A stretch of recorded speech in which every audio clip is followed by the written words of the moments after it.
Hi there, folks. It's Allison on the McDowell couch, and I'm finally getting back to Momo. I've had a productive week. I found 11 jobs to apply to, which is pretty good for somebody with a background in art history and historic preservation in this particular moment of, you know, automation and technology and STEM.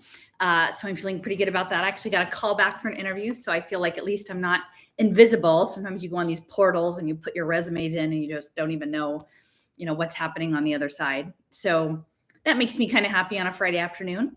And and I made some crazy beets.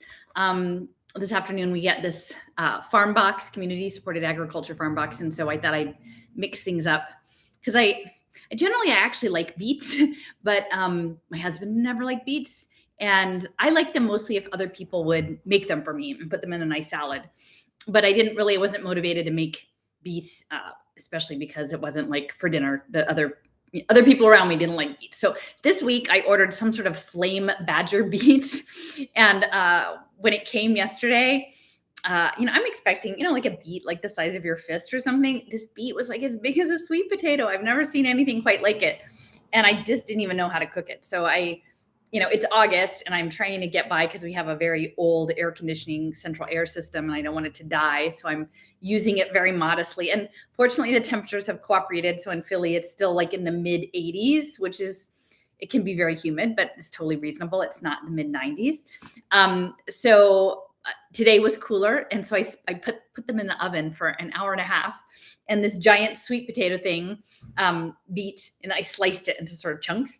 But it became beautiful. Like, I don't know if you've ever, like, people are there that like flame badger beets, but there was sort of this iridescent orange sort of fractal stuff, and they're quite amazing. So those are going to be destined for a kale, feta, pecan salad after I'm done reading. But I'm treating myself because, again, I've been really focused on trying to move things forward with my situation. And, I talk a good game. I have, a recent blog post. If you haven't gone to my blog, I posted it. I actually have two new posts. One is mine about the camping trip I just did. And it intersects with this crazy horror film that I showed that's about like bioelectrical communication and tokens.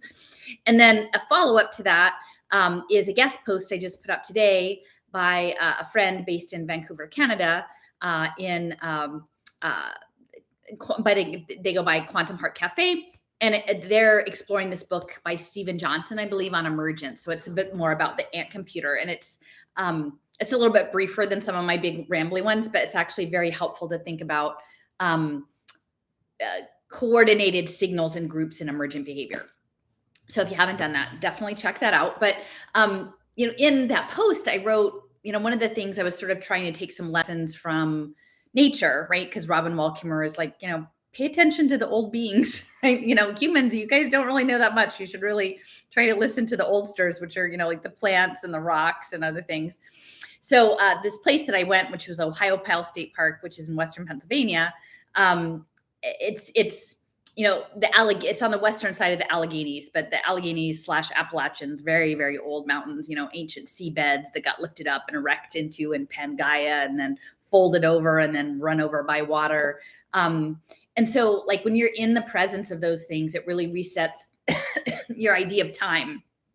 And I'm a planner and I probably have a little bit of control issues. So I like to know what's going on and what we're doing next. And so living in moments of unsettledness, which for me is sort of like going over this waterfall, it's a life lesson, right? And so I'm trying to sort of channel the boulders in terms of like boulder time is very different from mosquito time, from chipmunk time, from people time. Like we're all sort of in different time zone operations. And so I should not be so frustrated at things maybe not going as quickly as I would like for them to go. And in this book, if you've been following along, time is the sort of the central crux of this book. So now we're getting into a bit more detail about the time. So if you're just joining, I'll just give a brief recap. This is Michael Ende's Momo. We're in part 3.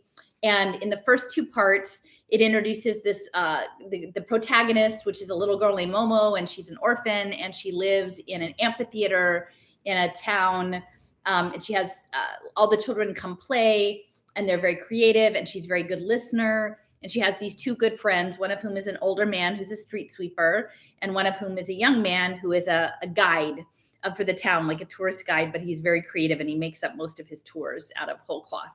So that was the first section. And then the second part introduced the time bankers, and they dress in gray, which is sort of like technocracy, and they smoke these like little cigarettes or cigars. And essentially what they're trying to do is to get people to save time. And so it's sort of Taylorist. And in the second section, they're very stealthy, like hardly anybody. And even when they come, people don't remember that they were ever there. So they're very sort of below the radar.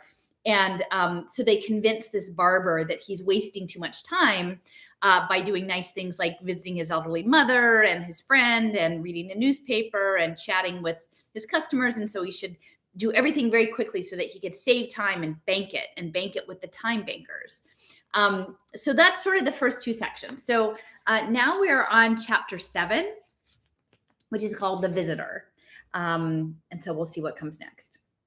I don't know, Momo said one day. It seems to me our old friends come here less and less often than they used to. I haven't seen some of them for ages. She was sitting between Guido, guide, that's the younger friend, and Beppo, road sweeper, the older friend, on the grass-grown steps of the ruined amphitheater, watching the sun go down. And again, the setting of the amphitheater to me reminds me of Maya and the illusion, and so much of this being a spectacle.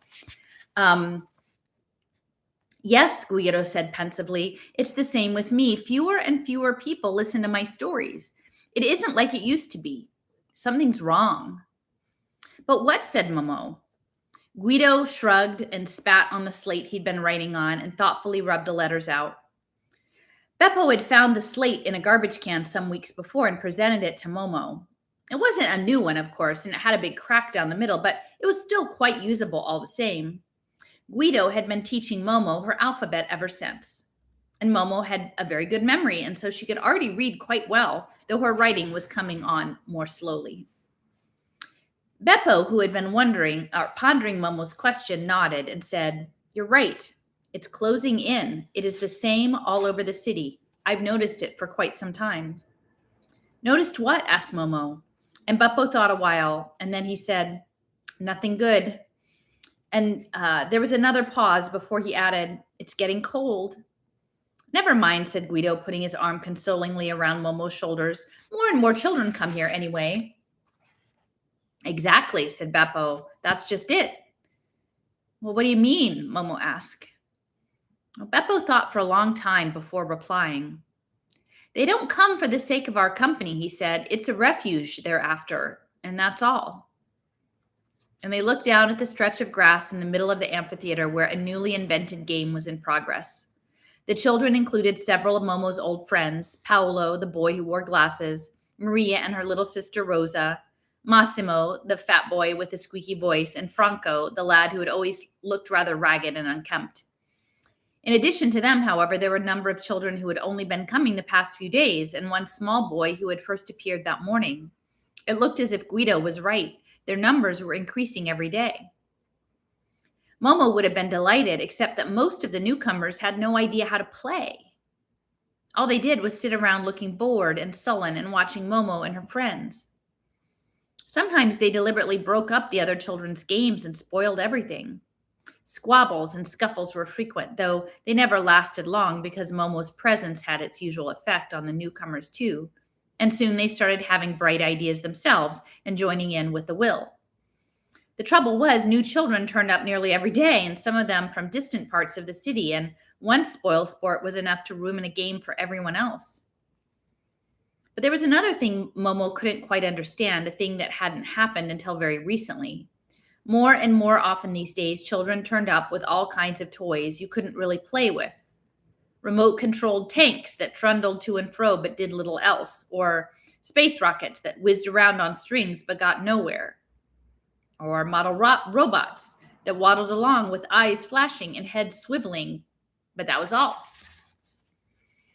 They were highly expensive toys, such as Momo's friends had never owned, and still less Momo herself. Most noticeable of all They were so complete down to the tiniest detail that they left nothing at all to the imagination. Their owners would spend hours watching them and mesmerized but bored as they trembled, whizzed, or waddled along. And finally, when that palled, they would go back to the familiar old games in which a couple of cardboard boxes or a torn tablecloth, a molehill, or a handful of pebbles were quite sufficient to conjure up a whole world of make believe. For some reason, this evening's game didn't seem to be going too well. The children dropped out one by one until they all sat clustered around Guido, Beppo, and Momo. They were hoping for a story from Guido, but that was impossible because the latest arrival had brought along a transistor radio. He was sitting a few feet away with the volume at full blast, listening to commercials. "Turn it down, can't you?" growled Franco, the shabby-looking lad. The newcomer pointed to the radio and shook his head. "I can't hear you," he said with an impudent grin. "Turn it down," said Franco, rising to his feet. The newcomer paled a little but looked defiant. "Nobody tells me what to do," he said. "I can have my radio on as loud as I like." "He's right," said old Beppo. "We can't forbid him to make such a din. The most we can do is ask him not to." And Franco sat down again. "Well, then he ought to go somewhere else," he grumbled. "He's already ruined the whole afternoon." "I expect he has his reasons," Beppo said, studying the newcomer intently, but not unkindly, though through his little steel-rimmed spectacles. "He's sure to have." The newcomer said nothing, but moments later he turned his radio down and looked away. Momo went over and sat down quietly beside him. He switched off the radio altogether, and for a while all was still. "Tell us a story, Guido," begged one of the recent arrivals. "Oh, yes, do," the others chimed in. "A funny one." No, an exciting one." "No, a fairy tale." "No, an adventure story." But Guido, for the first time ever, wasn't in the mood for telling stories. At length he said, "I'd far rather you told me something about yourselves and your homes and how you spend your time and why you come here." The children relapsed into silence, and all of a sudden they looked dejected and uncommunicative. "We've got a nice new car," one of them said at last. "On Saturdays, when my mother and father have time, they wash it. And if I've been good, I'm allowed to help, and I want a car like that when I am older." "My parents let me go to the cinema every day if I like," said the little girl. "They don't have time to look after me, you see. It's cheaper than a babysitter. And that's why I sneak off here and save the money they give me for the cinema. And when I've saved up enough, I'm going to buy an aeroplane ticket and go see the Seven Dwarfs." "Don't be silly," said another child. "They don't exist." "They do so," retorted the little girl. "I've even seen pictures of them in a travel brochure." "I've got 11 books on tape," said a little boy, "so I can listen to them whenever I like. And once upon a time, my dad used to tell me stories when he came home from work, and that was nice. But he's hardly ever home these days, and even when he is, he's too tired and doesn't feel like it." "Well, what about your mother?" asked Maria. "She's out all day, too." "It's the same with us," said Maria. "I'm lucky, though, having Rosa to keep me company." And she hugged the little girl on her lap and went on. "When I get home from school, I heat up our supper and then do my homework." And then she shrugged her shoulders. "And then we just hang around till it gets dark. We come here, usually." From the way the children nodded, it was clear that they all fared much the same. "Well, personally, I'm glad my parents don't have time for me these days," said Franco, who didn't look glad in the least. "They only quarrel when they're home, and then they take it out on me." Abruptly, the boy with the transistor looked up and said, "Well, at least I get a lot more pocket money than I used to." "Sure you do," sneered Paolo. "The grown-ups dish out money to get rid of us. They don't like us anymore. They don't even like themselves. If you ask me, they don't like anything anymore." "That's not true," the newcomer exclaimed angrily. "My parents like me a lot. It isn't their fault not having any time to spare. It's just the way things are. They gave me this transistor to keep me company, and it cost a lot, and that proves they're fond of me, doesn't it?" No one spoke, and suddenly the boy who'd been a spoilsport all afternoon began to cry. He tried to smother his sobs and wiped his eyes with his grubby fists, but the tears flowed fast, leaving pallid snail tracks in the patches of grime on his cheeks. The other children gazed at him sympathetically or stared at the ground. They understood him now. Deep down, all of them felt as he did. They felt abandoned. "Yes," old Beppo repeated after a while, "it's getting cold." I may not be able to come here much longer, said Paolo, the boy with glasses. Momo looked surprised. Why not? My parents think you're a bunch of lazy good-for-nothings, Paolo explained. They say you fritter your time away. They say there are too many of your sort around and you've got so much time on your hands, other people have to make do with less and less. That's what they say. And if I keep coming here, I will end up just like you. Again, there were nods of agreement from the other children who had been told much the same thing. Guido looked at each of them in turn. Is that what you think of us too? He asked. If so, why do you keep coming? It was Franco who broke the short silence that followed. Well, I couldn't care less. My old man says I'll end up in prison anyway, and I'm on your side. I see, Guido said sadly. So you do think we're stealing time from other people? The children dropped their eyes and looked embarrassed. At length, gazing intently into Beppo's face, Paolo said, Our parents wouldn't lie to us, would they? In a low voice, he added, Aren't you time thieves then? At that, the old road sweeper rose to his full but diminutive height, solemnly raised his right hand and declared, I have never stolen as much as a second of another person's time, so help me God. Nor have I, said Momo. Nor I, Guido said earnestly. The children preserved an awed silence. If the three friends had given their solemn word, then that was good enough. And while we're on the subject, Guido went on, let me tell you something. Once upon a time, people used to like coming to see Momo because she listened to them and helped them to know their own minds. And if you follow my meaning, nowadays they seldom stop to wonder what they think. They used to enjoy listening to me too because my stories help them forget their troubles. But they seldom bother with that either. They don't have time for such things, they say. But haven't you noticed something odd? It's strange that they don't have all the things they don't have time for anymore. Guido surveyed the listening children with narrowed eyes and nodded before continuing. The other day, he said, I bumped into an old friend in town, a barber by the name of Figaro, and we hadn't met for a long while, and I hardly recognized him. He was so changed, so irritable and grumpy and depressed. He used to be a cheerful type, always singing, always airing his ideas on every subject under the sun. And now, all of a sudden, he hasn't got time for anything like that. The man's just a shadow of his former self. He isn't good old Figaro anymore, if you know what I mean. But now comes the really strange part. If he were the only one, I'd think he'd gone a bit cracked, but he isn't. There are people like Figaro wherever you look, more and more of them every day. Even some of our oldest friends are going the same way, and I'm beginning to wonder if it isn't catching. Old Beppo nodded. You're right, he said, it must be. In that case, said Momo, looking dismayed, our friends need help. And they spent a long time that evening debating what to do. Of the men in gray and their ceaseless activities, none of them yet had the faintest suspicion. Momo, who couldn't wait to ask her old friends what was wrong and why they had stopped coming to see her, spent the next few days looking them up. The first person she called on was Salvatore, the bricklayer. She knew the house well. Salvatore lived in a little garret under the roof, but he wasn't home.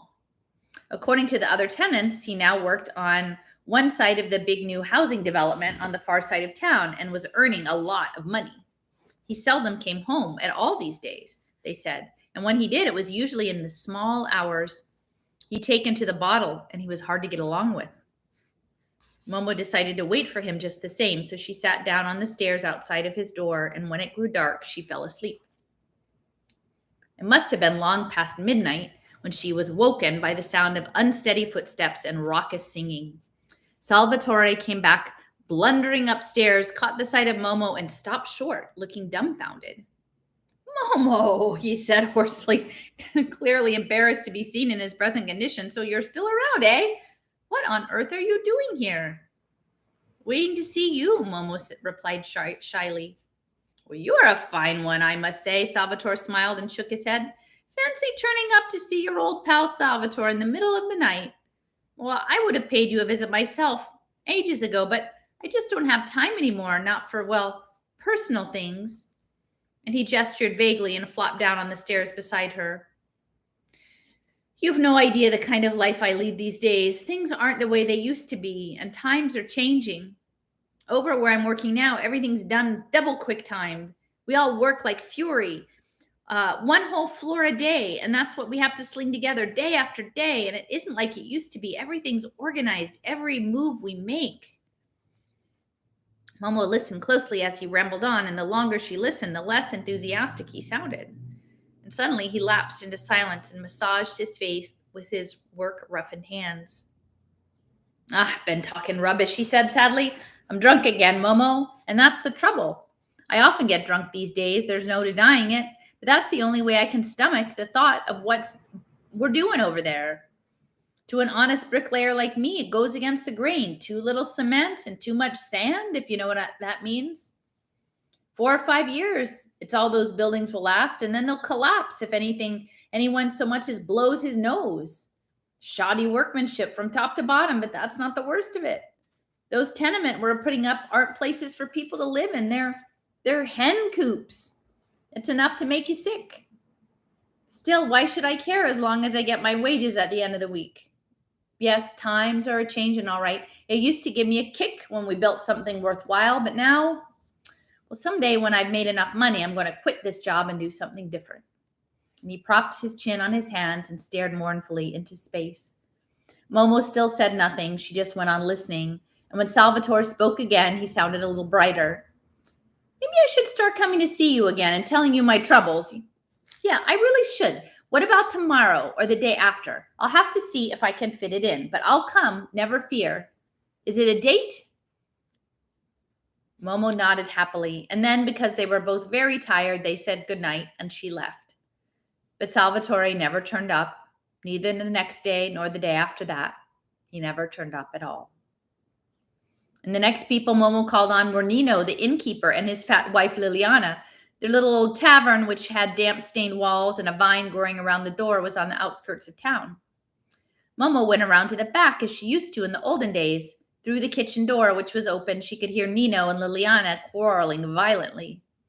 Liliana, her plump face shiny with sweat, was clattering pots and pans around on the stove while Nino shouted and gesticulated at her. Their baby was lying in a basket-work crib in the corner screaming.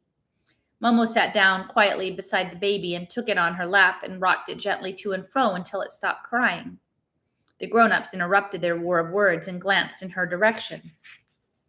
Oh, it's you, said Nino with the ghost of a smile. Nice to see you again, Momo. Hungry? Liliana inquired rather brusquely. Momo shook her head. Oh, so what do you want? Nino demanded. He sounded grumpy. We're rather pressed for time just now. Well, I only wanted to ask why it's been so long since you came to see me, Momo said softly. Nino frowned. Search me, he said irritably. I've got enough worries as it is. Yes, snapped Liliana. He certainly has. Getting rid of our regular customers. That's all he worries about these days. Remember the old men who used to always sit at the corner table in the bar, Momo? Well, he has sent them packing. He chucked them out. No, I didn't, Nino protested. I asked them quite politely to take their custom elsewhere. As a landlord of this inn, I was perfectly within my rights. Your rights, Liliana said angrily. You simply can't act that way. It's mean and cruel. You know they'll never find another inn as easygoing as ours. It wasn't as if they were disturbing anyone. Well, there wasn't anyone to disturb, that's why, retorted Nino. No decent, well-heeled customers would patronize this place while those stubble-chinned old codgers were lolling about in the corner. Besides, there's little enough profit in one measly glass of cheap red wine, which is all they could afford in an evening. We'll never get anywhere at this rate. Liliana shrugged. Well, we've done all right so far. Well, so far, maybe, Nino said fiercely, but you know yourself that we can't go on like this. They've just raised our rent. I've got to pay 30% more than before, and everything's getting more expensive all the time. How am I going to find the money if I turn this place into a home for doddering old down-and-outs? Why should I go easy on other people? No one goes easy on me. Liliana banged a saucepan down on the stove so hard that the lid rattled. Let me remind you of something, she said, putting her hands on her mountainous hips. One of those doddering old down-and-outs, as you call them, is my Uncle Enrico, and I won't have you insulting my relations. Enrico is a decent, respectable man, even if he doesn't have much money to splash around like those well-heeled customers you've set your heart on. But Enrico's free to come here any time, Nino said with a lordly gesture. I told him he could stay if he wanted, but he wouldn't. Without his cronies? Of course he wouldn't. What did you expect him to do? Sit in a corner by himself? Well, that settles it then, Nino shouted. In any case, I have no intention of ending my days as a small-time innkeeper just for your Uncle Enrico's benefit. I want to get somewhere in life. Is that such a crime? I aim to make a success of this place, and not just for my own sake. I'm thinking of you and the baby as well, Liliana. Don't you understand? No, I don't, Liliana said sharply. If being heartless is the only way you can get somewhere in life, count me out. I warn you, sooner or later I'll pack up and leave you, so suit yourself. And on that note, she took the baby from Momo. It had started crying again and flounced out of the kitchen.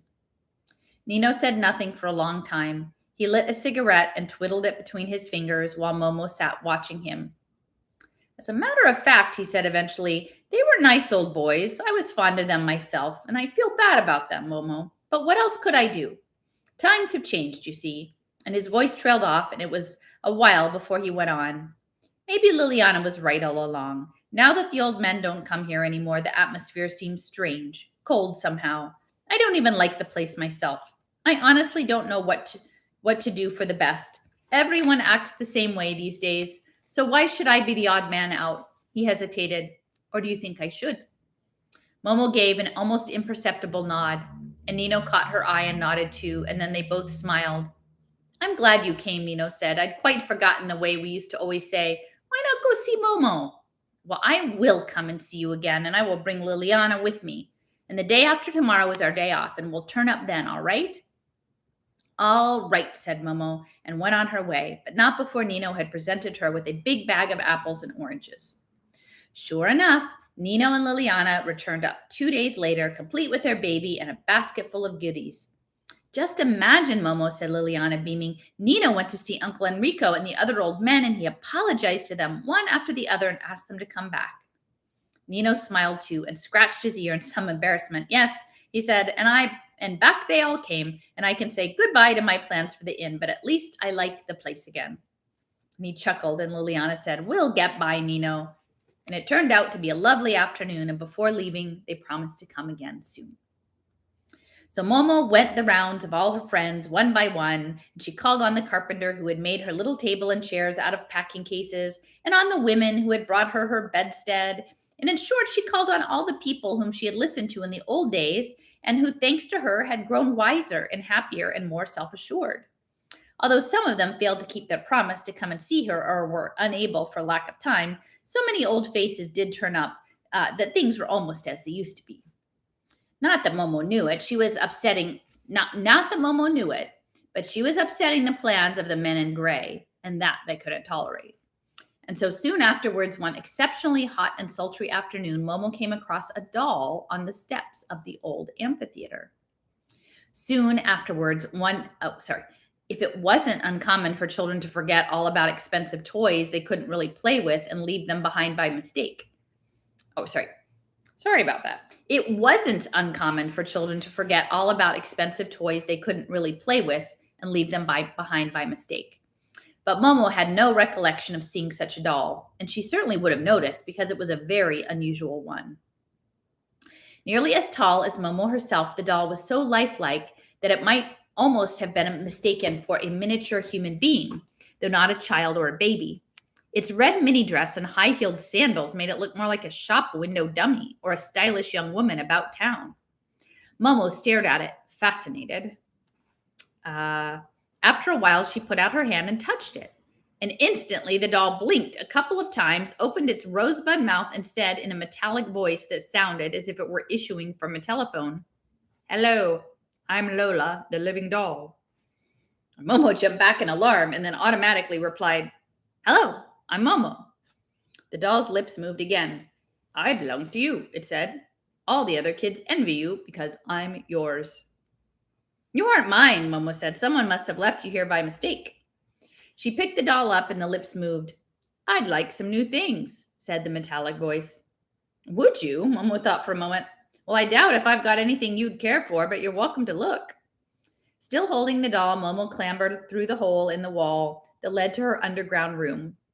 All her most treasured possessions were in a box beneath the bed, and she pulled it out and lifted the lid. "Here," she said. "This is all I've got, but if you'd like anything, just tell me." And she showed the doll a colorful bird's feather, a pebble with pretty streaks on it, a brass button, a fragment of colored glass. The doll said nothing, so she nudged it. "Hello," it said. "I'm Lola, the living doll." "I know," said Momo, "but you told me you wanted something. How about this lovely pink seashell? Would you like it?" "I belong to you," the doll replied. "All the other kids envy you because I'm yours." "Ah, you told me that too," said Momo. "All right, so if you don't want any of my things, perhaps we could play a game together, shall we?" "I'd like some new things," the doll repeated. "Well, I don't have anything else," Momo said, and she took the doll and climbed back outside again. And then she put Lola, the living doll, on the ground and sat down facing her. "Okay, let's pretend you've come to pay me a visit," Momo suggested. "Hello," said the doll. "I'm Lola, the living doll." "How nice of you to call," Momo replied politely. "Have you come far?" "I belong to you," the doll said. "All the other kids envy you because I'm yours." "Look," Momo said, "we'll never get anywhere if you go on repeating yourself like that." "I'd like some new things," said the doll, fluttering her eyelashes. Momo tried several games in turn, but nothing came of them. If only the doll had remained silent, then she could have supplied the answers herself and had an interesting conversation with it. As it was, the very fact that it could talk made conversation impossible. Before long, Momo was overcome by the sensation, a sensation entirely new to her that she took quite a while to recognize it as plain boredom. And although her inclination was to abandon Lola, the living doll, and play some other game, she couldn't for some reason tear herself away. So there she sat, gazing at the doll, and the doll, with its glassy blue eyes fixed on hers, gazed back, and it was as if they had hypnotized each other. And when at long last Momo did manage to drag her eyes away from the doll, she gave a little start of surprise. Parked close by, not that she had heard it drive up, stood a smart gray car. In it sat a man wearing a suit as gray as a spider's web and a stiff round bowler hat of the same color. He was smoking a small gray cigar, and his face, too, was as gray as the ashes. He must have been watching Momo for some time, because he nodded and smiled at her. And although the day was so hot that the air was dancing in the sunlight, Momo suddenly began to shiver. The man opened the car door and came over carrying a steel gray briefcase. "Well, what a lovely doll you have there," he said in a peculiarly flat and expressionless voice. "It must be the envy of all your playmates." Momo just shrugged and said nothing. "I bet it cost a fortune," the man in gray went on. "Well, I wouldn't know," Momo mumbled, feeling rather embarrassed. "I found it lying around." "Well, I never," said the man in gray. "You are a lucky girl, and no mistake." Momo remained silent and hugged her baggy jacket tightly around her. It was growing colder and colder. "All the same," said the man in gray with a thin-lipped smile, "you don't seem too pleased."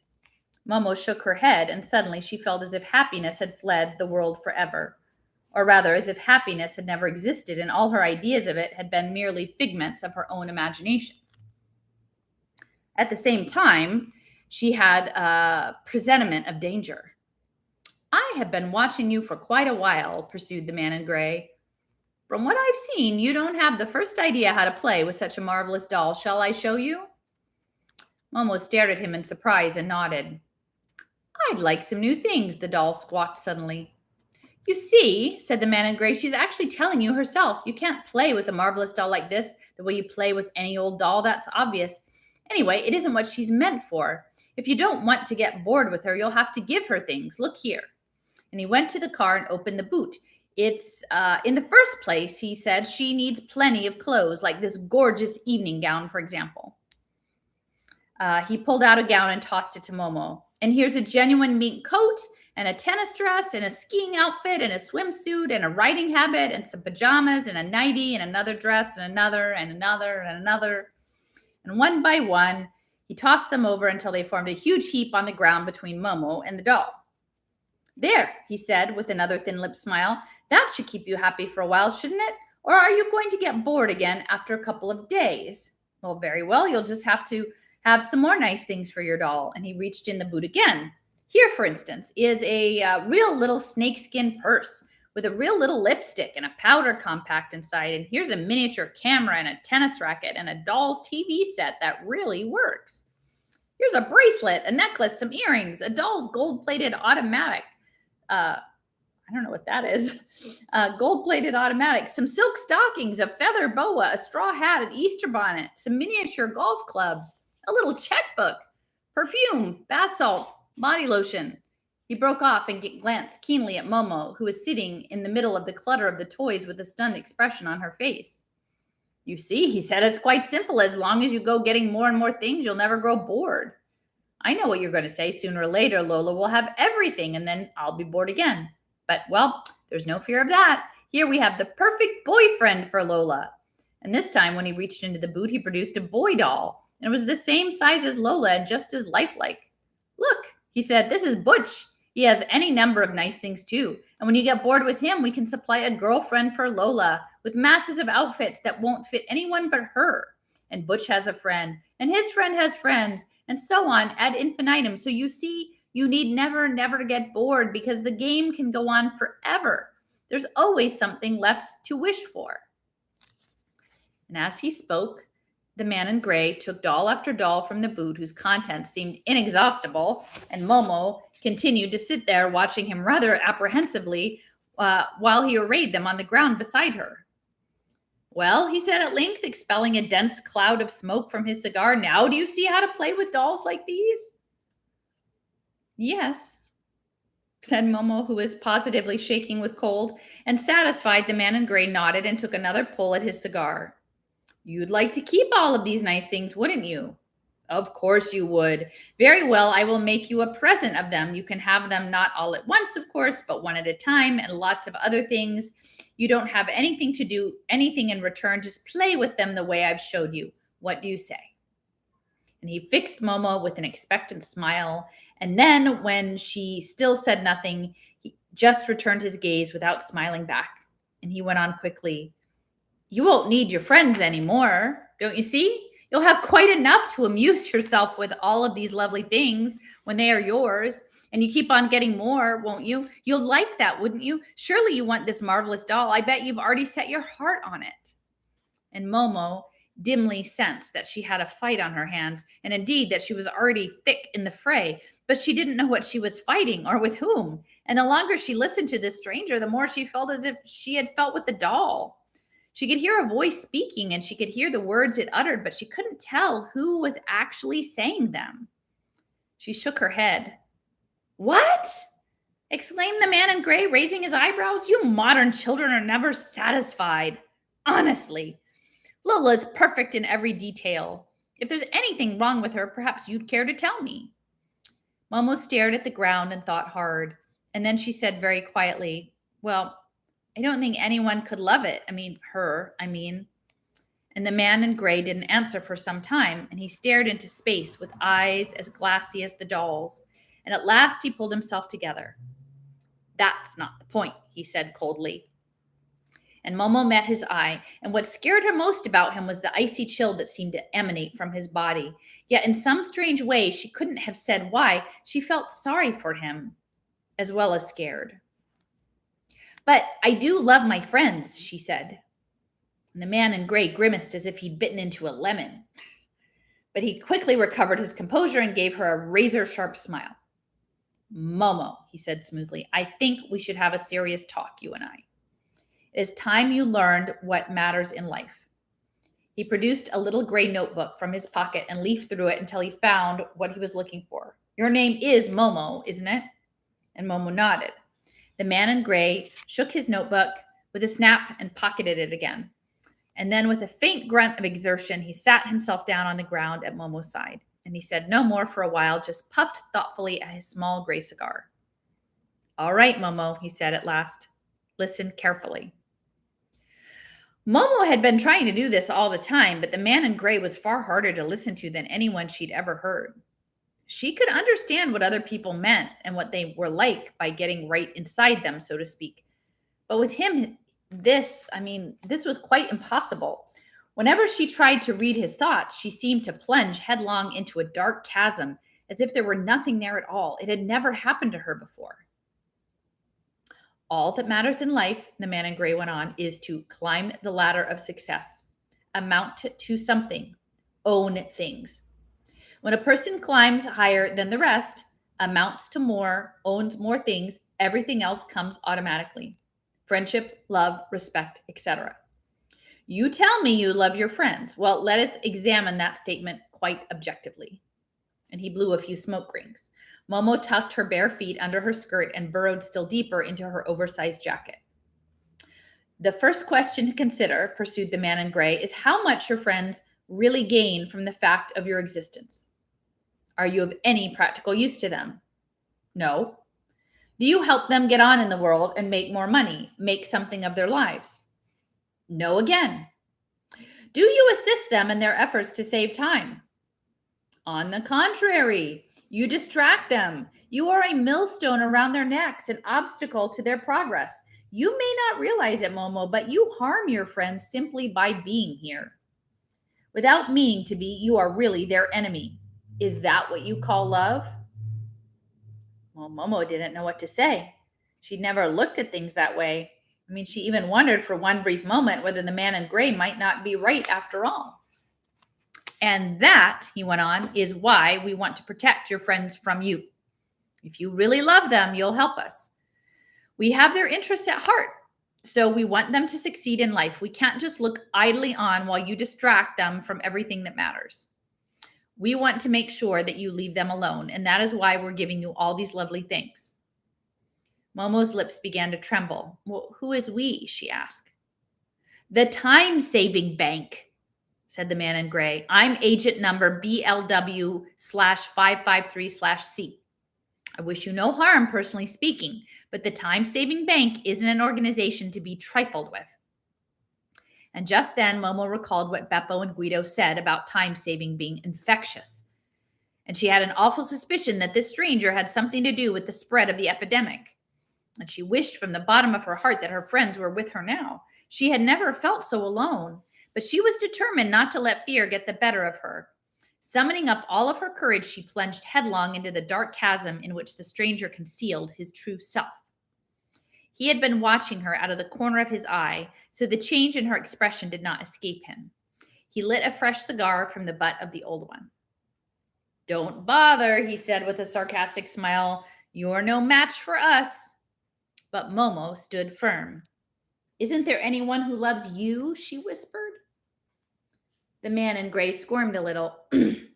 I must say, he replied in his grayest voice, I've never met anyone like you before. Truly, I haven't. And I've met a lot of people in my time. If there were many more like you around, we would have nothing left to live on. We'd have to close down the time-saving bank and dissolve into thin air. And he broke off, staring at Momo as if she were something he could neither understand nor cope with.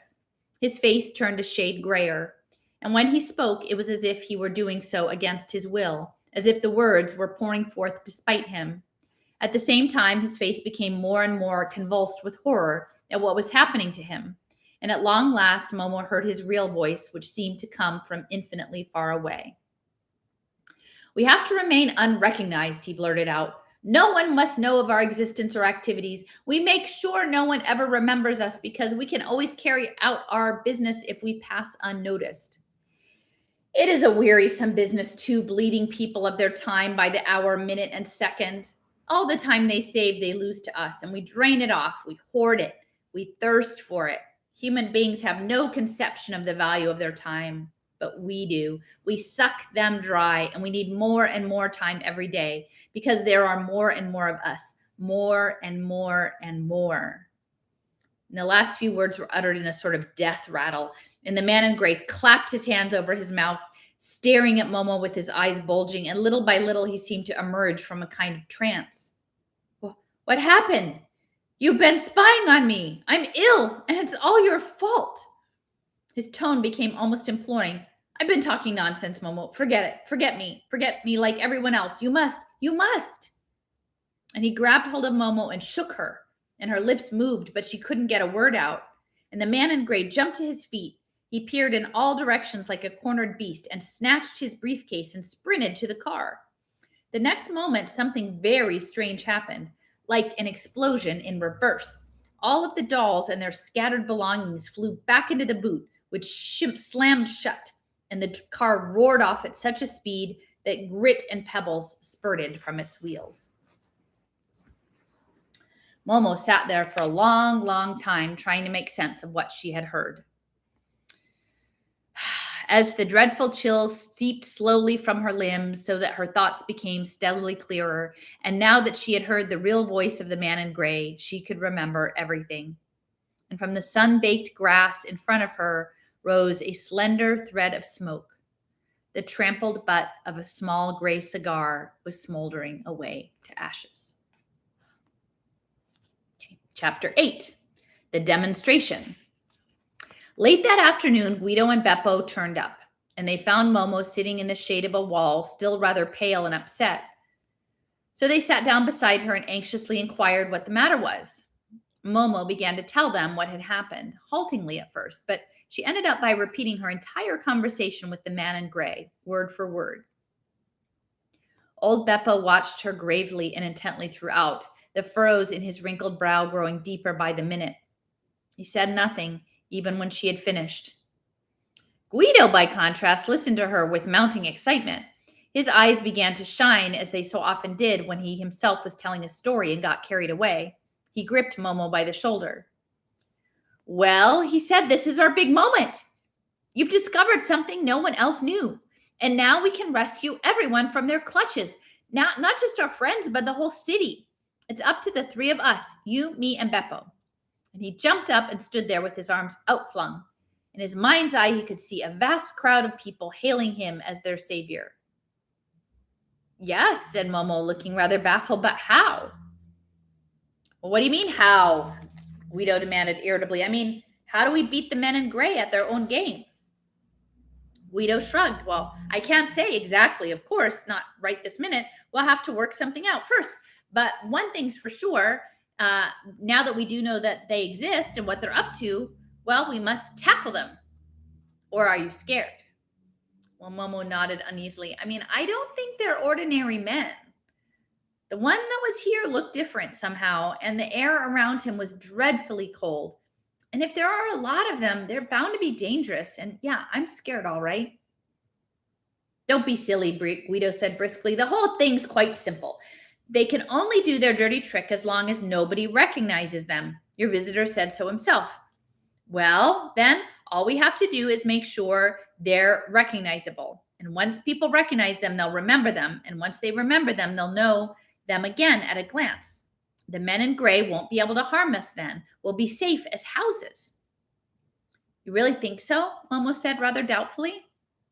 Guido's eyes were alight with confidence. Of course, he assured her. Why else would your visitor have taken to his heels like that? They're terrified of us, I'll tell you. Well, what if we can't find them? Momo asked. I mean, they may go and hide. Well, they may well, Guido conceded, but if they do, we'll simply have to lure them out into the open. But how? Said Momo. They're pretty clever, it seems to me. Well, that's easy, Guido said with a chuckle. We'll take advantage of their own greed. If you can catch mice with cheese, you can catch time thieves with time. And that's what we've got plenty of. For instance, Beppo and I could lie in wait while you sit here twiddling your thumbs. And when they took the bait, would jump out and overpower them. But they know me already, Momo objected. I don't think they'd fall for it. Well, all right, said Guido, who was brimming over with bright ideas. Well, then we'll try something else. Your man in gray mentioned something about a time-saving bank. That means it's a building somewhere in town. All we have to do is find it. And find it we will, because there's bound to be a very special-looking place. I can see it now, gray, sinister, and windowless like a gigantic concrete safe. And once we find it, we'll walk straight in, and we'll all be armed with pistols, one in each hand. You, and I'll say, hand over the time you've stolen, and make it snappy. And they'll... But we don't have any pistols, said Momo anxiously. And Guido grandly dismissed this objection. Well, then we'll do it unarmed, and we'll impress them even more. We'll panic. They'll panic at the very sight of us. Well, it might be better if there were a few more of us, Momo said. I mean, we'd probably find the time-saving bank quicker if other people went looking for it too. Good idea, said Guido. We must mobilize all of our friends and all of the kids who spend so much time here nowadays. I mean, I vote we get started right away, the three of us. Tell as many people as you can and tell them to pass the word. And we'll all meet up here at 3 tomorrow afternoon for a grand council of war. So they all set off at once, Momo in one direction, Beppo and Guido in another, and the two men had gone some distance when Beppo, who still hadn't spoken, came to a sudden stop. Know something, Guido? I'm worried. Guido turned to look at him. About what? Beppo regarded his friend in silence for a moment, and then he said, I believe Momo. Well, so do I, said Guido, puzzled. What of it? I mean, Beppo went on, I believe that what she told us is true. Guido couldn't understand what the old man was getting at. Of course, he said. So what? Well, said Beppo, if it is true what she told us, we shouldn't rush into anything. I mean, we don't want to tangle with a bunch of crooks just like that, do we? If we provoke them, and it may land Momo in trouble. I mean, I don't mind so much about us, but we may endanger the children if we bring them into it too. I mean, we must think very carefully before we act. Guido threw back his head and laughed. You and your eternal worrying, he scoffed. The more of us there are, the better. That's obvious. Well, from the sound of it, Beppo said gravely, you don't believe that Momo's story was true at all. Well, it depends on what you mean by true, Guido retorted. I mean, you've no imagination. That's your trouble. The whole world is one big story, and we're all part of it. Sure, I believe what Momo told us, Beppo, every word, just like you. And Beppo could find no suitable response to this, but Guido's optimism did nothing to allay his fears. And then they parted company, Guido with a light heart, Beppo filled with foreboding, and went off to spread the news of tomorrow's meeting. That night, Guido dreamed he was being feted as one of the city's saviors. He saw himself in a dress suit, Beppo in a smart tailcoat, and Momo in a snow-white silk gown. The mayor draped gold chains around their necks and crowned them with laurel wreaths. Stirring music rang out, and the citizens honored their deliverers with a torchlight procession longer and more impressive than any that had ever been seen before. Meanwhile, old Beppo was tossing and turning, unable to sleep. The more he thought about it, what lay ahead, the more clearly he perceived its dangers. He would stand by them whatever happened, that went without saying, but he must at least attempt to dissuade them. And by 3 the next afternoon, the amphitheater resounded with excited cries and the hum of many voices. Although it saddened Momo that none of her grown-up friends had appeared, except, of course, for Beppo and Guido, some 50 or 60 children had come from near and far. And they were all shapes and sizes, rich and poor, well-behaved and rowdy. Some, like Maria, were holding younger members of the family by the hand or in their arms, tiny little children who sucked their thumbs and gazed wide-eyed at this unusual gathering. Franco, Paolo, and Massimo were there too, naturally, but none of the other children were relative newcomers to the amphitheater, and they had a special interest in the subject under discussion. Among them was the owner of the transistor radio, who had turned up without it. Okay, so good. Seating himself next to Momo, he told her straight away that his name was Claudio and that he was glad to have been invited. And when it became clear that the last of the children had arrived, Guido rose to his feet and with a sweeping gesture called for silence. The buzz of conversation died away and an expectant hush descended on the amphitheater. My friends, Guido began, you all have a rough idea why we're here. You were told when you received your invitations to this secret meeting.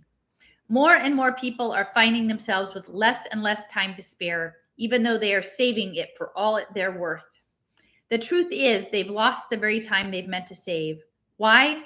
We now know, thanks to Momo. People are being robbed of their time, and I mean robbed by a gang of time thieves. And that is why we need your help, so as to put a stop to the activities of this cold-blooded criminal fraternity.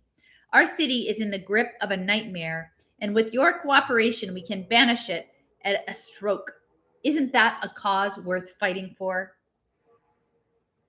He paused while the children applauded. We'll discuss what to do in due course, he went on. And in the meantime, Momo is going to describe her encounter with a member of the gang and how he gave himself away. One moment, said Beppo, getting up. Listen, children, I say Momo shouldn't tell you her story. It's a bad idea if she does. She will endanger herself and all of you. No, cried several voices. Let her speak. We want Momo.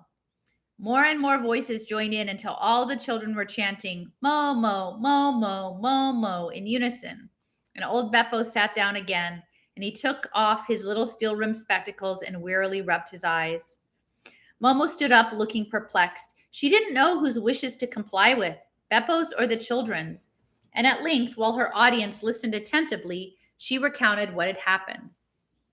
A long silence fell when she finished. The children had grown rather uneasy during her recital. They hadn't imagined that time thieves could be so sinister. One tiny tot burst into tears, but was quickly comforted.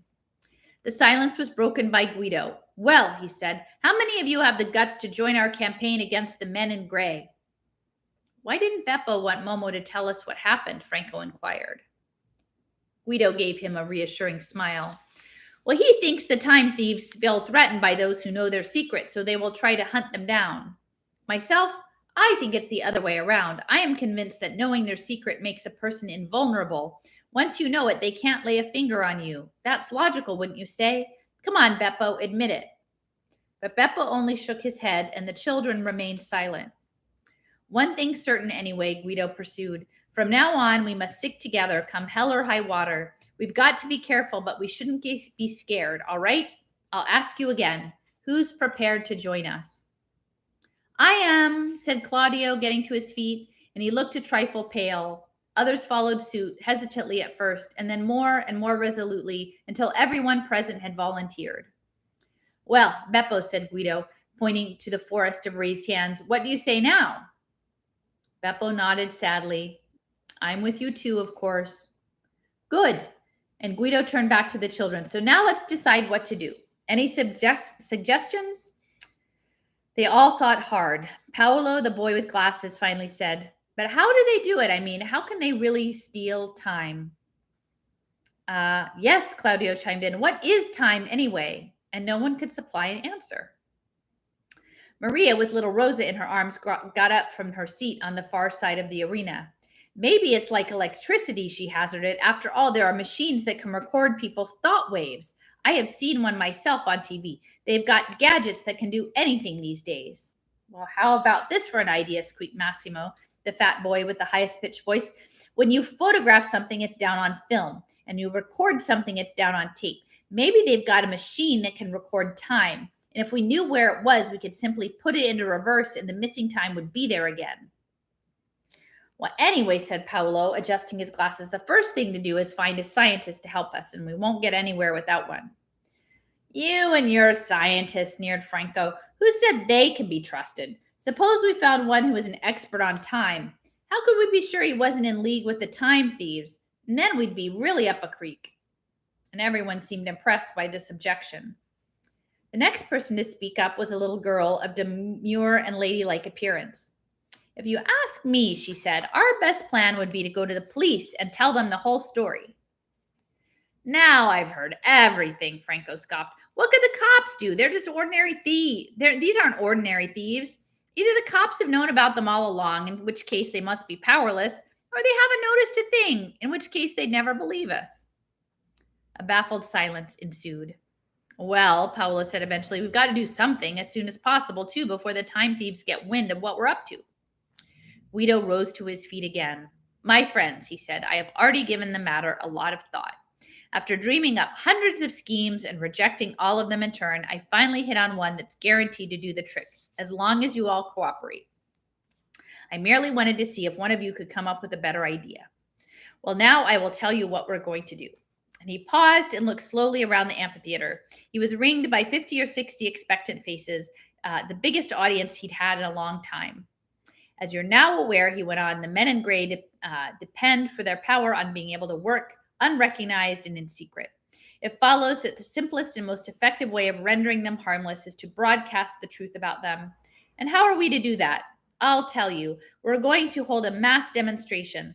We're going to paint posters and banners and march through the streets with them. We are going to attract as much attention as possible. We're going to invite the whole city to join us here at the old amphitheater to hear the full facts." A stir rang through the listening children. "Everyone will go wild with excitement," Guido continued. "Thousands and thousands of people will come flocking, and then when a vast crowd has assembled, we will reveal the whole terrible truth. And then, my friends, the world will change overnight. No one will be able to steal people's time anymore. They'll all have as much as they need because there will be enough to go around again. And that's what we can achieve if we all work together. And if you're all in favor, are we? and this drew a chorus of exultant yells. Carried unanimously, said Guido, and in that case, we will invite the whole city here next Sunday afternoon. Till then, though, we mustn't breathe a word of our plan, and now let's get to work. So for the next few days, the amphitheater hummed with furtive but feverish activity. Sheets of paper, pots of paint, brushes, paste, cardboard poles, planks, and a host of other essentials appeared like magic. Where from? The children preferred not to say. Some of them made banners and posters and placards, while others, the ones that were good at writing, thought up catchy slogans and painted them in the neatest lettering. Below are a few examples. Save time. Who for? No time left? Where is it gone? If you really want to know, please come to the old amphitheater next Sunday at 6. Important, your time is at stake. Where's it's gone is a big secret, but we'll let you in on it. Come Amphith Sunday next. Don't you have a funny feeling someone's your time is stealing? And at last, when all was ready, the children assembled in the amphitheater and set off in a single file with Guido, Beppo, and Momo at the lead. They marched through the streets, brandishing posters and banners and clattering saucepan lids and blowing penny whistles and chanting slogans and singing a song composed specially for the occasion by Guido. The words went as follows. Listen, folk, ere it's too late, or you'll live to rue your fate. Time is flying every day, stolen by the men in gray. Listen, folk, and heed our warning, or you'll wake up one fine morning, robbed of time and quite bereft, not a single minute left. Don't save time, then save your city, for those time thieves who have no pity. Fight back hard and do it soon. Be there Sunday afternoon. And actually, there were more verses than that, 28 to be exact, but we needn't quote all of them here. And although the police stepped in a few times here and there and broke up the procession when it obstructed traffic, the children were undeterred. They simply formed up elsewhere and set off again. Nothing happened apart from this, and they didn't sight a single man in gray for all their vigilance. They were, however, joined by other children who saw the demonstration and hadn't known of the affair until now. And more youngsters tagged along until the streets were filled with hundreds or even thousands of them, all urging their elders to attend the meeting that was to change the world. So I think I'll do one more chapter, chapter 9. Okay. The great moment had come and gone. Oh, the trial. Okay. The great moment had come and gone. It was over, and not a single grown-up had appeared. The children's demonstration had passed almost unnoticed by the very people it was aimed at. All their efforts had been in vain. The big red sun was already sinking into a sea of purple clouds so low in the sky that its rays lit only the topmost tier of steps in the amphitheater, where so many hundreds of children had been waiting for so long. No cheerful hum of voices broke the sad, disconsolate silence. The shadows were lengthening fast. It would soon be dark, and the children began to shiver in the chill evening air. And somewhere in the distance, a church clock struck 8. Doubt gave way to certainty. The whole scheme had been a complete fiasco. One or two children got up and drifted off. Others followed suit, and none of them said a word, their disappointment too great. Eventually, Paolo came over to Momo and said, "It's no use waiting any longer. No one will turn up. Good night." And he walked off too. Franco was the next to leave. "It's hopeless," he said. "We can't count on the grown-ups. We know that now. I never did trust them anyway. As far as I'm concerned, they can stew in their own juice from now on." More and more children left. It was dark by the time the last of them gave up and went home, leaving Momo alone with Guido and Beppo. The old road sweeper stood up. "Are you going too?" Momo asked. "I've got to," Beppo told her with a sigh. "I'm on night duty." "Night duty?" "Yes, unloading garbage at the dumps. I'm due there in half an hour." "But it's Sunday. Besides, you've never had to do that before." "Well, no, but we've been told to report there. They said it's only temporary, but there's too much garbage to handle, apparently, shortage of staff and so on."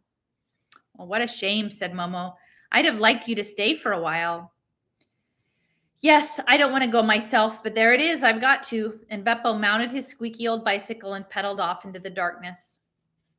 Guido was whistling a soft, melancholy tune. He could whistle very sweetly, and Momo was listening with pleasure when he suddenly broke off. "Heavens," he exclaimed, "I must go too. Today is when I start my new job. Night watchman, didn't I tell you? I've forgotten the time. And Momo just stared at him and said nothing.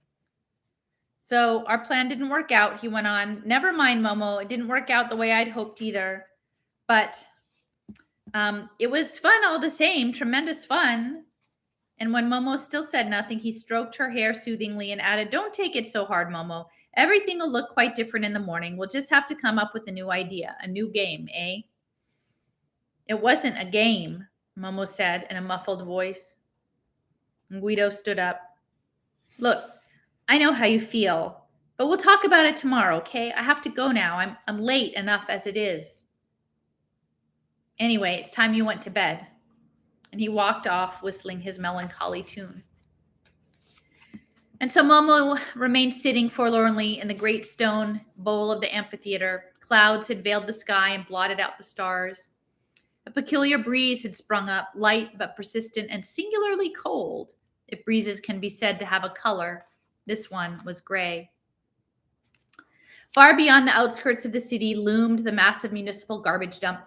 It was a veritable mountain of ash, cinders, broken glass and china, tin cans, plastic containers, old mattresses, cardboard cartons, and countless other objects discarded by the city's inhabitants, all waiting to be fed bit by bit into huge incinerators. Beppo and his workmates toiled for hours shoveling garbage out of a long line of trucks. The trucks crept forward, headlights blazing, but the more they emptied, the longer the line became. "Faster," the foreman kept shouting. "Hurry up or we'll never be through." They didn't finish the job till midnight, by which time Beppo's shirt was clinging to his back. Being older than the rest and not the most robust of men, he flopped down wearily on an upturned plastic bucket and struggled to get his breath back. "Hey, Beppo," one of his workmates called. We're off home now. Coming?" "In a minute," wheezed Beppo, and he clasped one hand to his aching chest. "Feeling all right, old man?" called someone else. "I'm fine," Beppo called back. "Just taking a little breather, that's all. Don't wait for me." "Okay," said the others. "Good night," and off they went. It was quiet when they'd gone, except for an occasional rustle and a squeak from rats scrabbling in the garbage. Beppo pillowed his head on his folded arms and dozed off. He didn't know how long he'd been asleep when he was roused by a gust of cold air. One look was enough to jolt him awake in an instant. All over the huge mound of garbage stood gray figures, attired in smart gray suits and gray bowler hats and steel gray briefcases in their hands and small gray cigars in their mouths. And they were gazing fixedly, silently at the summit of the mound. And there, ensconced on a sort of magistrate's bench, sat three men identical to the others in every respect. Beppo was frightened for a moment. He had no business to be there, and he sensed that instinctively the prospect of discovery scared him. And very soon, however, he realized that the army of gray figures had eyes for no one but the three-man tribunal. Either they had failed to notice him at all, or they had mistaken him for some discarded object. Whatever the explanation, he resolved to keep as still as a mouse. Then the silence was broken by a voice from the judge's bench. "The Supreme Court is now in session," announced the central figure. "Call agent number BLW/553/C." The cry was repeated further down the slope and repeated again some distance away like an echo, and threading his way slowly through the crowd and up the mound of garbage came a man in gray, distinguishable from his fellows only by the pallor of his face, which was almost white. At last he reached the tribunal. "Are you agent number BLW/553/C?" asked the man in the center. "I am." "How long have you been employed by Time Saving Bank?" "Ever since I came into existence, Your Honor." "Well, that goes without saying. Kindly spare us such irrelevancies. When did you come into existence?" 11 years, 3 months, 6 days, 8 hours, 32 minutes, and at this precise moment, 18 seconds ago. Oddly enough, although this exchange was being conducted a long way off and in a low, monotonous voice, Beppo didn't miss a word. "Are you aware," the man in the center went on, "that a substantial number of children paraded through the streets today with placards and banners that they even entertained the outrageous notion of inviting the whole city to attend a briefing on our activities?" "It hadn't escaped me," replied the agent. How do you account for the fact that these children knew about us and our activities? The senior inquisitor pursued remorselessly. It is a mystery to me, Your Honor, said the agent. If I may venture a personal observation, however, I would urge the Supreme Court not to take this incident more seriously than it deserves. It was a piece of childish nonsense. That is all. I would also urge the court to bear in mind that we easily managed to scotch the scheduled meeting by leaving people no time to attend it. Even had we failed to do so, however, I'm confident that everyone would have dismissed the children's information as a cock and bull story. In my opinion, we would have done better to let the meeting go ahead because that would defend it, the judge broke in sharply. Do you realize where you are? The agent wilted. Yes, he whispered. This is no human court, the judge continued. You are being tried by your own kind. Lying to us is futile, you know. You know that perfectly well, so why bother to try? Well, it's an occupational habit, the agent stammered. It is for this court to decide how seriously to take the children's intentions. However, I need hardly remind you that children present a greater threat to our work than anyone or anything else. I know, the agent conceded meekly. Children, declared the judge, are our natural enemies. But for them, mankind would have been completely in our power long ago. Adults are far easier to turn into time savers. That's why one of our most sacred commandments states, leave the children till last. Are you familiar with that commandment, defendant? Yes, Your Honor, said the agent, puffing hard at his cigar. It was a peculiar fact that despite the solemnity of the occasion, all present, judges, defendants, and spectators, were smoking incessantly. And yet, the judge retorted, we have incontrovertible proof that one of us, I repeat, one of us, not only got into a conversation with the child, but betrayed us. Do you happen to know who that certain person was? Agent number BLW/553/C wilted still more. It was me, Your Honor. And why did you break our most sacred commandment? Because the child in question had been seriously impeding our work by turning people against us, and I had the interest of the time-saving bank at heart. My intentions were the best. Your intentions don't concern us, the judge said icily. Results are all that count here, and the result of your unauthorized action has been to gain us no time and acquaint a child with some of our most vital secrets. Do you admit that? The agent hung his head. I do, he whispered. And so you plead guilty? Yes, Your Honor, but I would draw the court's attention to extenuating circumstances. I was genuinely bewitched, lured into betraying us by way of how the child listened to me. I mean, I can't explain how it happened, but I swear that's the way it was. Your excuses are irrelevant and immaterial. This court takes no account of extenuating circumstances. The law is quite categorical on this point and allows no exceptions. However, we shall certainly devote some attention to this unusual child. What is its name? Momo, Your Honor. Male or female? She's a girl. Place of residence? The ruined amphitheater. Very well, said the judge, who had recorded all the details in his notebook.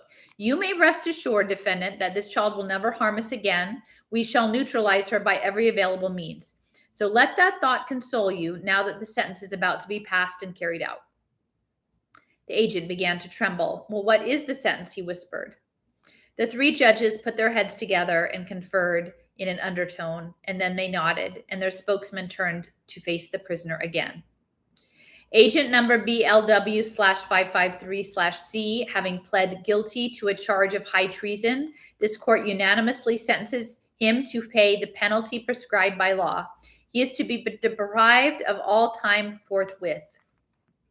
Mercy, mercy, shrieked the agent, but his steel gray briefcase and small cigar had already been snatched away by two gray figures standing beside him. And then a very strange thing happened. No sooner had the condemned man lost his cigar than he began to become more and more transparent. His screams grew fainter too, and he stood there with his head in his hands, dissolving into thin air.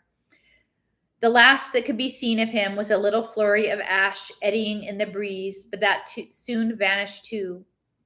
Silently, the men in gray dispersed, judges and spectators alike, and once the darkness had swallowed them up, the whole reminder of their presence was a chill, gray wind that swirled around the dismal and deserted garbage dump. Beppo continued to sit spellbound on his upturned bucket, staring at the spot where the condemned man had been standing. He felt as if his limbs had turned to ice and were only just beginning to thaw. The men in gray existed. He had seen them for himself. At about the same time, the distant church clock had already struck 12.